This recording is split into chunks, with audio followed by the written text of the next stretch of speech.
lives and the incredible champions of all USG champions.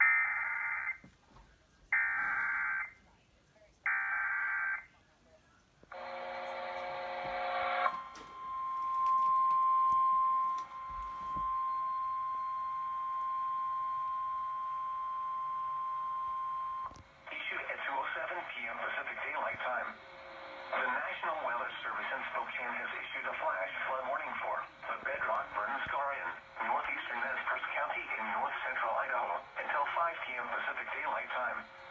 At 2:05 p.m. Pacific Daylight Time, Doppler radar indicated thunderstorms producing heavy rain over the Bedrock Burn Scar. Radar estimates between 0.2 and 0.4 inches of rain have fallen. The expected rainfall rate is 0.5 to 1 inch in 1 hour.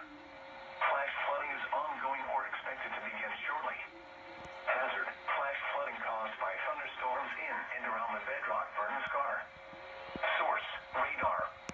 Impact: flooding of areas in and around the Bedrock Burn Scar. Some locations that will experience flash flooding include Lenore.